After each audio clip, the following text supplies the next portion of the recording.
Welcome to The Art of Discernment, a podcast where professors from across the Masters University discuss current events and higher education from a biblical worldview. Hello and welcome back to the Art of Discernment podcast. I am Dr. Bob Dixon, and joining me today is Professor Dave Larsen. Dave, welcome to the podcast. Great to be here. Now, Dave is the chair of our kinesiology department here at the Masters University and also the school's head athletic trainer. A little bit about Dave. Dave holds a BS from Cal Poly Pomona, an MA from Cal State Long Beach, a diploma in biblical studies from the Masters University. Dave has been at the Masters University as a faculty member since 2001, so right about the same time as me. Yes. Before that, you spent 9 years as the head athletic trainer and a physical education instructor at Los Angeles Harbor College. Then you have worked with a variety of athletes from the high school to professional level, and you've also worked 3 years at a physical therapy clinic. So if you're wondering what we're going to talk about today, I think you probably get the idea. We're going to talk about physical fitness, and specifically, is God concerned with our physical health? And if he is, what does that mean for Christians on a day-to-day basis? So let's just get right into this, Dave. Let's start by defining physical health. When you say physical health, what is it that you refer to exactly? What does that mean? Defining it is definitely elusive. It's very difficult to define based on age, society, just all these different aspects. And so when we're looking at maybe a textbook definition, it might just be the ability to serve, to work, to contribute to society. Might be a definition that's often used. Okay. But I think it's a lot more than that. I think it's beyond maybe a clean bill of health at the doctor's office. It's beyond, the not having a disability or not having a disease. And when I'm looking at, people that I've had in my life in the past, there's a guy named Richard DeValder. He's born no arms, no legs, and so when you look at Richard, you'd say, wow, that's a tough life, right? I mean, you have to adapt, and you have to look at it as a lot of different aspects, but for him, it was his disabilities gave him abilities that few other people had, right? And then I did not see him as unhealthy.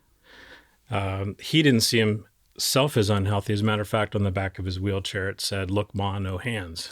So he had a great sense of humor, loved the Lord, and really challenged us in our comfort zone of, in the world's eyes, not having these disabilities. So working with that understanding and looking at Scripture, let's dig into the first sort of question of the day of the pod. Does God care about our physical health? Is that something that is on his heart for us? I'll say in a broad sense, yes. But then I think with really anything, we have to really take a step back and look at it through a biblical lens. So we have to take a step back and look at, well, what really is important to the Lord. So, the greatest of the commandments, love the Lord God with all your heart, soul, mind, and strength, and love your neighbor as yourself. So really taking a step back and, okay, so whatever we do, whether we eat or drink, do all to the glory of God.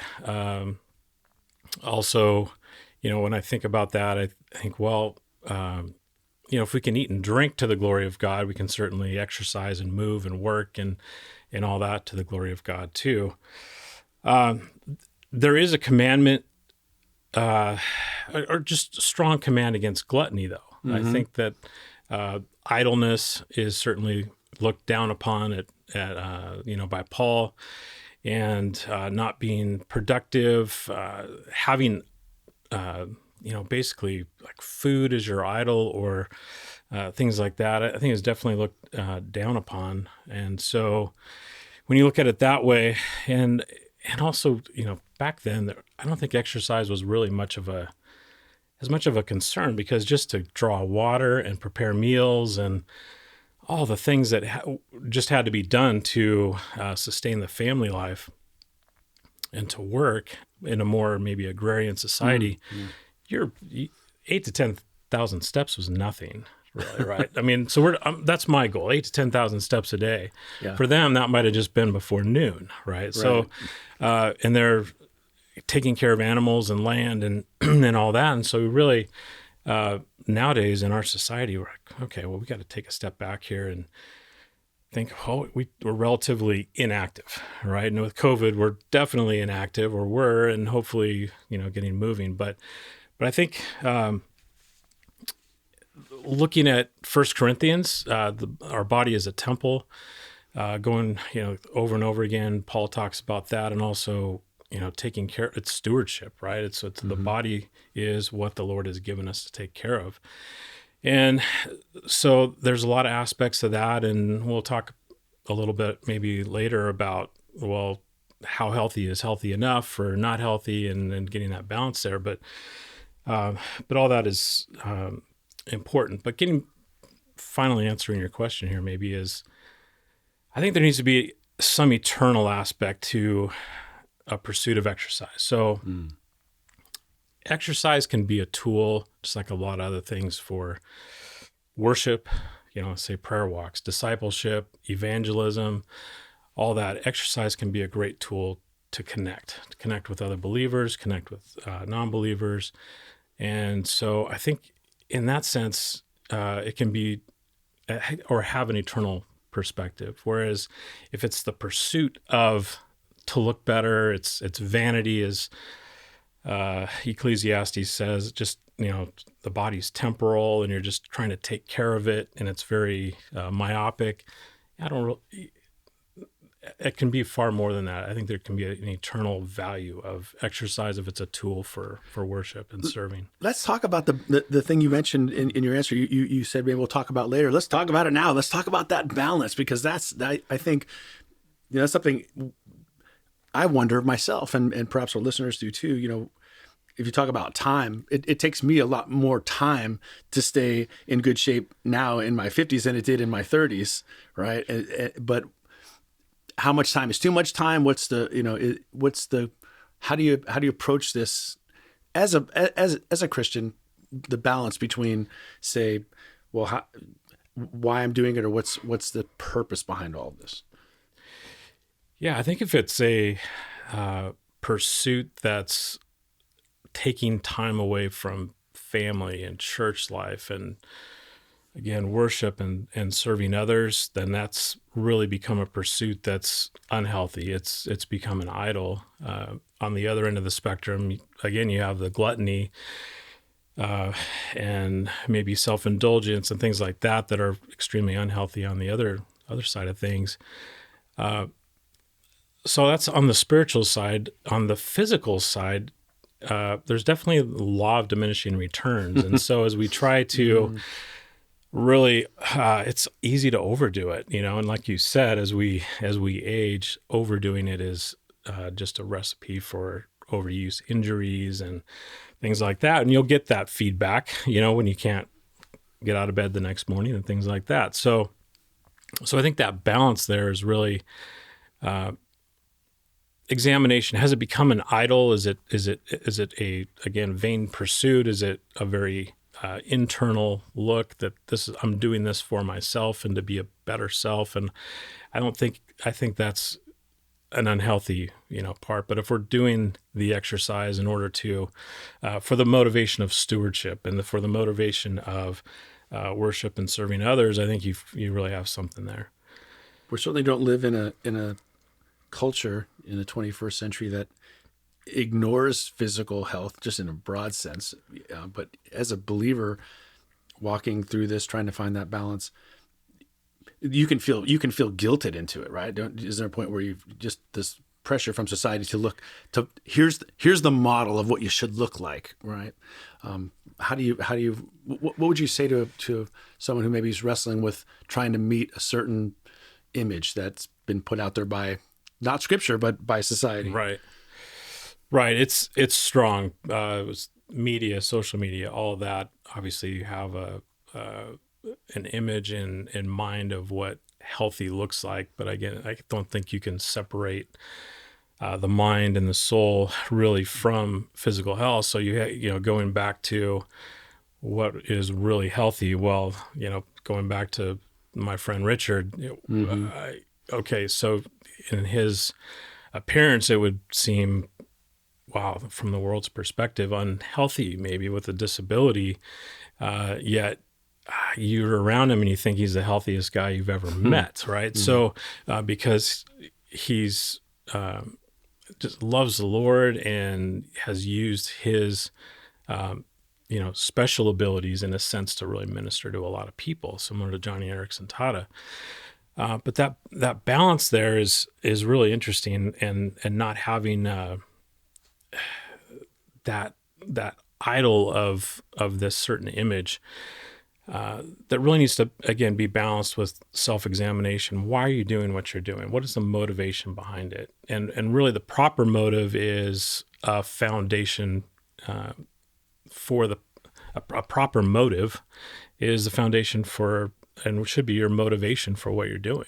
So if you have the right motive toward where you're going with the exercise and all that, that should be really, as a believer, your strongest motivating factor of continuing with taking care of the body that we've been given.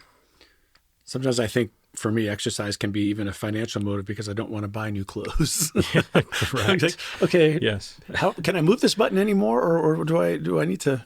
What do I need to do here? No, but seriously, it's a definitely a difficult balance. I think there's probably a lot of people listening to this podcast who wrestle with, gee, I wish I was in, I'm putting in air quotes, better shape, or I want to get in better shape, I want to eat more healthy, and there can be a discipline to that and all that, and then what you said is so important. It's there's how do we define health, right? How do we define it? What really is healthy? But the reality is there are a lot of people listening probably who would say, okay, it's later in the year, but I made a New Year's resolution. I want to get in better shape, whatever that means for them, right? And I know you've got some tips for that. You in fact, in a recent article you wrote for TMU's magazine, you provided even a list of exercise tips and a list of nutrition tips. And on both lists, you stated that there's this necessity of establishing your motive. And you just touched on that a bit. Why is the motive so important to this? So that's what is probably the most important part of compliance. And so when we wake up in the morning and decide, no, I'm not going to do this, or you're at the table and about to have a meal and I should or shouldn't continue, eating this or that or whatever else. But when you have a proper motive, that's should be your lens, in a sense, that you're looking through as far as, okay, I'm going to do this. I'm going to get out of bed. I'll set my alarm 30 minutes earlier. I'm going to make a sacrifice here and there and get moving more, or I'm going to resist this simple sugar or whatever the case is. But that motive, again, should, if it's proper, give you the motivation you need to be healthier, So, all right. Let's hypothetically, I'm turning over a new leaf. Okay, it's a Monday morning. Today's the day.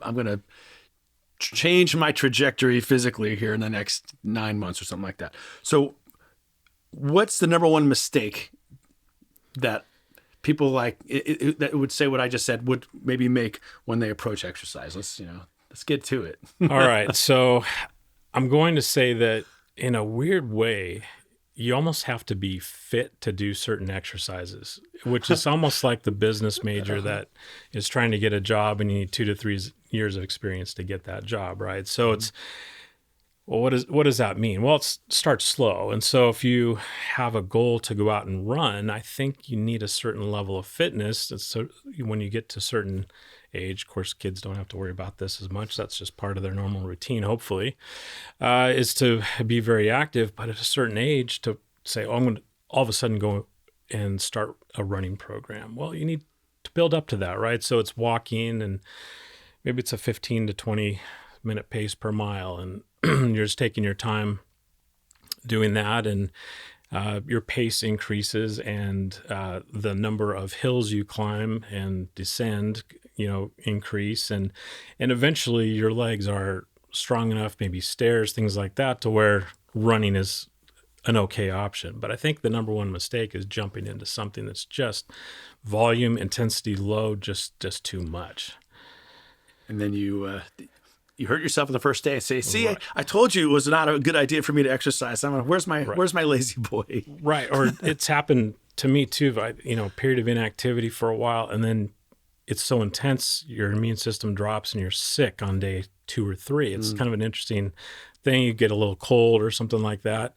And that's just, cortisol levels spike and different things in order to adapt to that intense exercise. And all of a sudden, you got an overuse injury on the first day, or you've got an illness or something like that kind of impedes your progress. So do you find that people who jump into a brand new exercise regimen, maybe because they're out of practice, they don't listen to the cues their body is telling them? Right. So shortcuts, and you may think you're taking shortcuts, and I'm going to just hit it. And your mind doesn't really change in your perspective of age, right? In other words, my mind is still, okay, 18 years old, I could go out and Sure. whatever. I can go probably at that age, I could go out and run easily just 8 to 10 miles. That was not an issue at all. And I don't know that my mind's changed that much, but my body certainly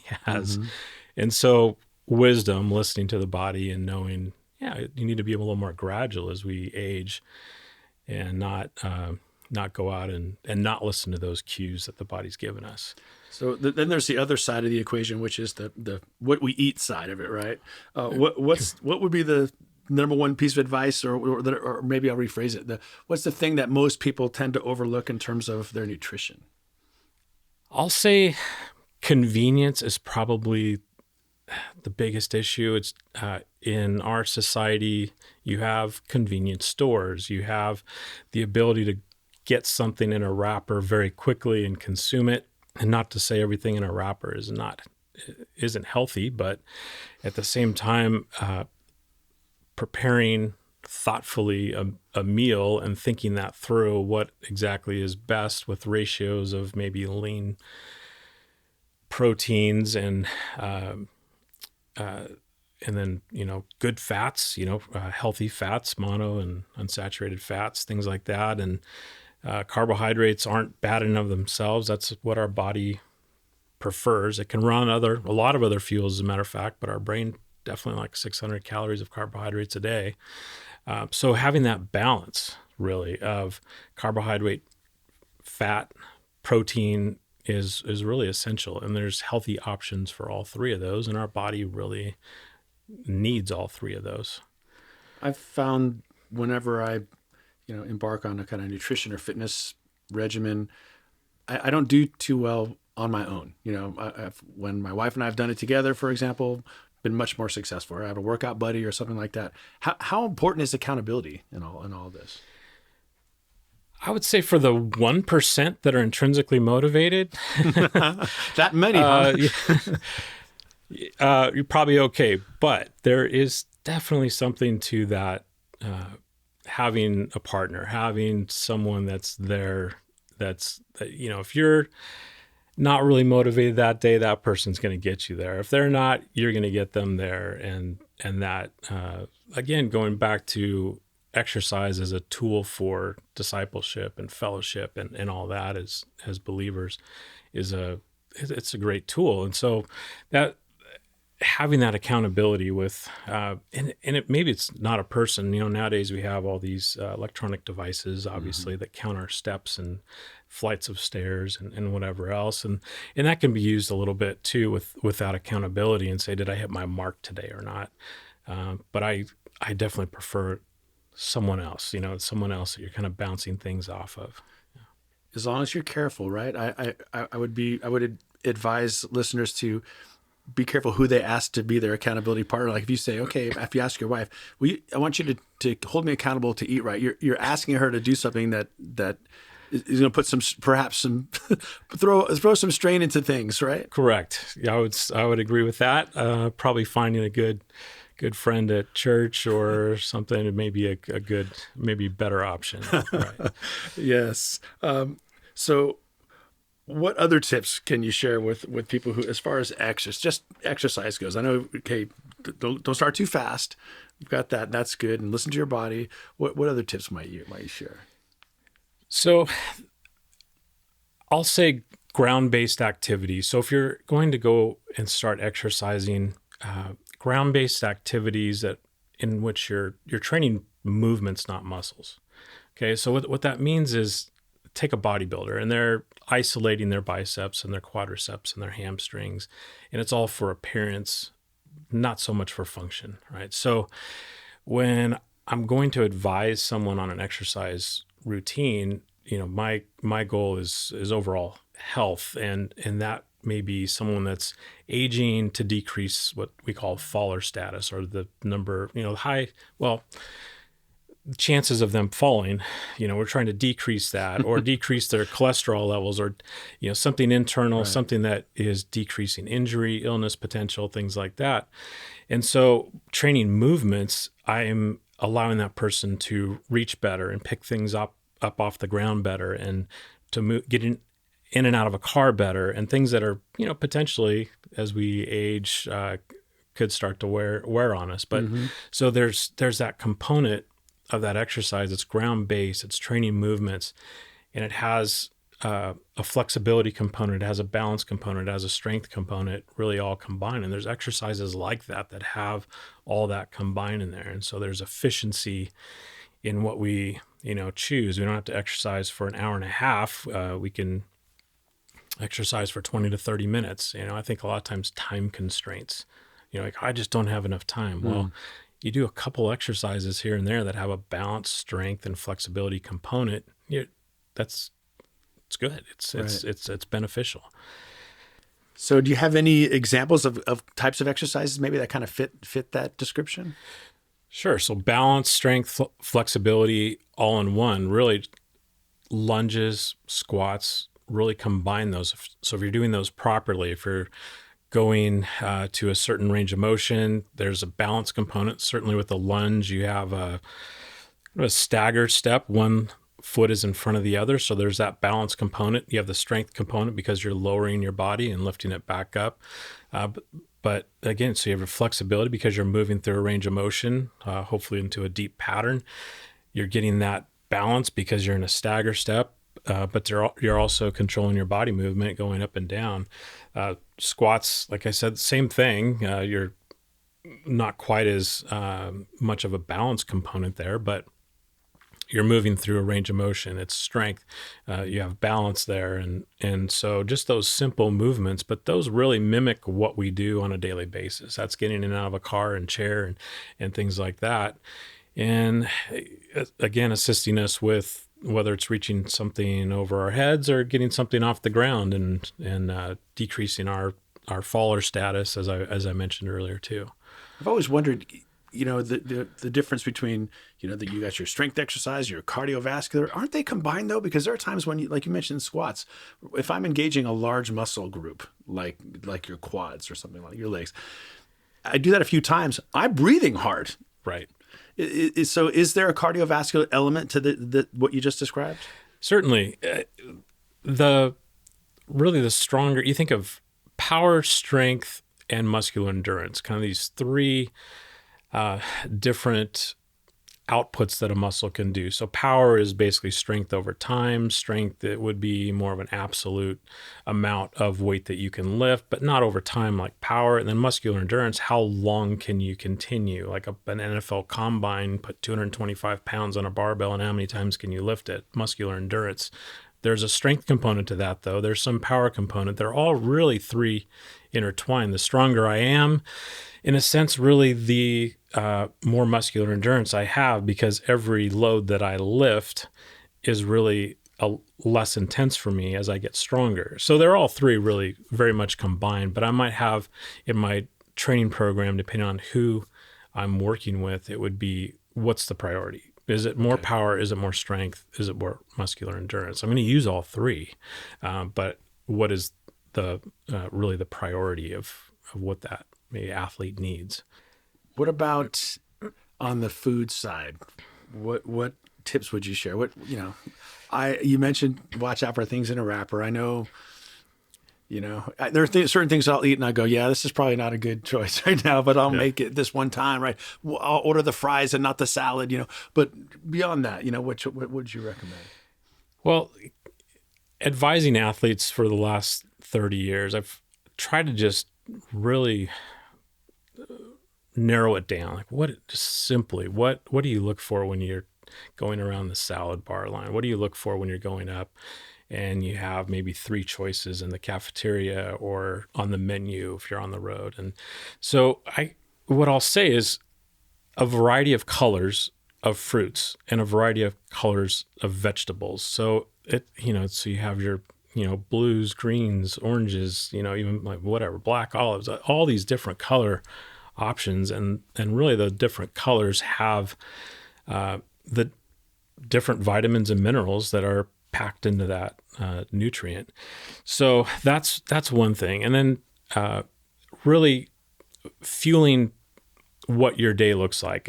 And so if your day is 8 hours behind a desk as an accountant, your diet, I think, is far different than someone that is your 20-year-old collegiate athlete, of course. And so I think someone that sits behind a desk and that's their job. That's where the Lord has them. That's where they're gifted.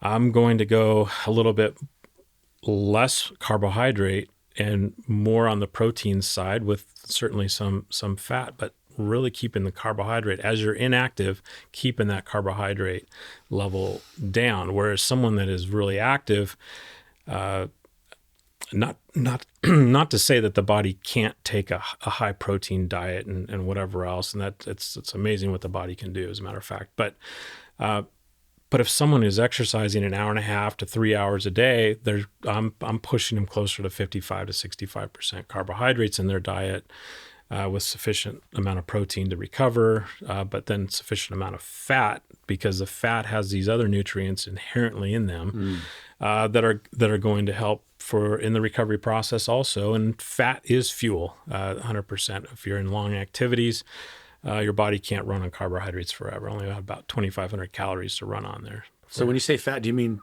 like ice cream? Well, all right. I gotta ask. I'm going to say that better options would be plant-based fats, so mono and unsaturated type fats. So you're thinking olive oil and things like that. Okay. And I'm not going to say, back thinking about nutrition, you look at, there's a lot of feasts in Scripture, right? So it's not. I think it's one of those things where having a big meal enjoyed around a big table with a lot of family and friends and believers that are in your life it's not prohibited to have a nice big meal every now and then. But I think one of the critical parts, going back to the nutrition too, is moving after you eat. And so we tend to, especially with a big meal probably, we're not really thinking move after. Maybe it's a little uncomfortable to move even, food right? Coma. So, but yeah, the food coma is going. So what is critical for preventing type 2 diabetes is just not letting those blood sugar levels spike, not letting insulin spike. And so if we're just moving 10 to 15 minutes after we eat, and I'm not saying it doesn't have to be immediate, but maybe within the hour after you eat. Breakfast, lunch, and dinner. I'm a big proponent, even if it's taking a few flights of stairs, something to balance out the high blood sugar levels, hyperglycemia, and a spike of insulin. So when you exercise, you just don't need as much insulin. Keeping those levels down, keeping blood sugar levels down are really critical. So if we're moving after we eat, again, it doesn't have to be a lot. It can be just 5 to 10 minutes, but preferably maybe 15 to 20 minutes. You really protect your body against that hyperglycemia. That's good to hear. I always hear my mom's voice in my head, Bobby, don't go, we have to wait an hour after you eat to go swimming and right. All kinds of stuff. But what you're saying is some moderate movement, take a walk after dinner. Right. Or, go up down the stairs a couple times after lunch or whatever. Exactly. Well, right. Interesting. That's really good to know. So, just kind of to wrap this up, I want to kind of go back to what you mentioned right from the beginning, which I think is so critical, and that's the motivation factor, because it's there are a lot of people, including me, who have started and stopped and tried and failed or whatever, and maybe just maybe feel discouraged about it or say, well, I don't have enough leverage. I've just not been successful, and you said motivation is so important. To our listeners today, what tips or what advice would you give to latch onto that proper motivation to really see this through? So it's really examining ourselves. If we're going down this road of maybe, okay, in the past couple years, we find that we're getting sick more. Maybe we're falling more. Maybe we kind of feel that incoordination starting to set in and things like that. And just really sitting down and examining,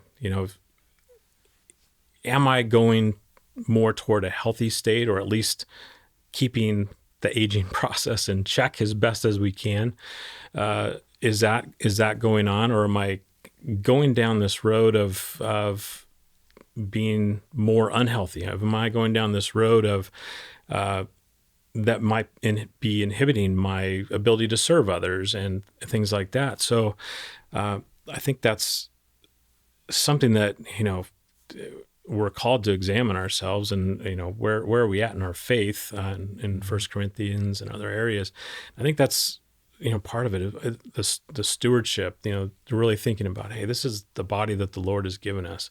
Again, the body's temporal. It's temporary. So if the focus is simply just taking care of our bodies, I don't think that's really the motivation. But can I do this?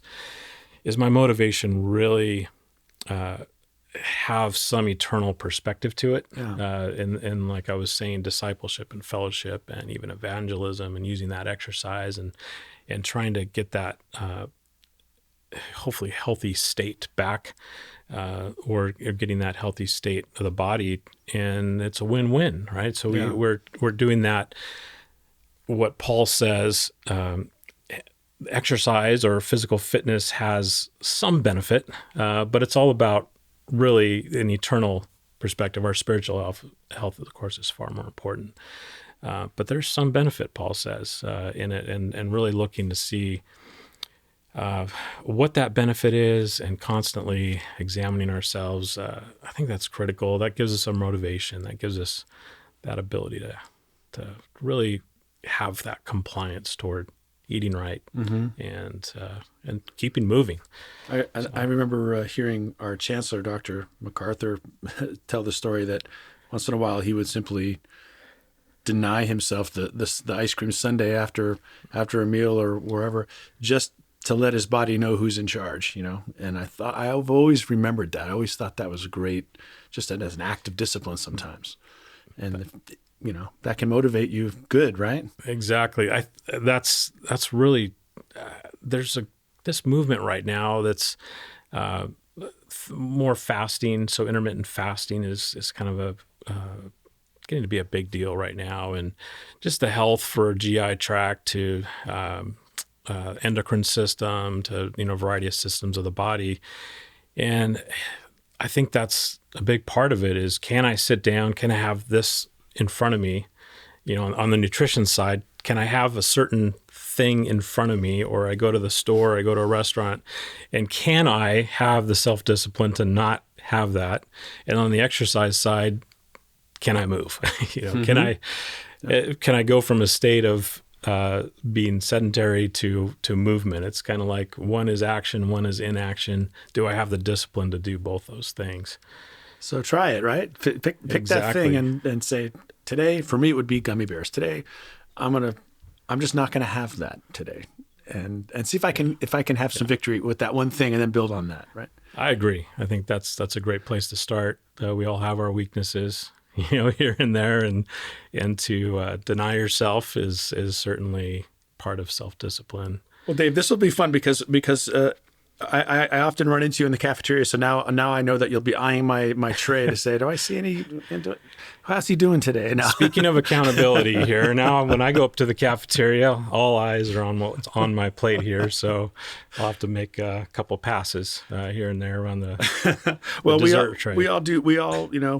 It's a journey for all of us, and it's great to hear this wisdom from you, Dave, and we really appreciate it. And thank you for sharing that with us today. And best to you on your journey, and I'll see you in the cafeteria. All right. Thanks, Bob. Appreciate it. Thank you for listening to The Art of Discernment. For more information on the Masters University, visit masters.edu. You can also find us on Twitter, Facebook, Instagram, and YouTube. We'll see you next time.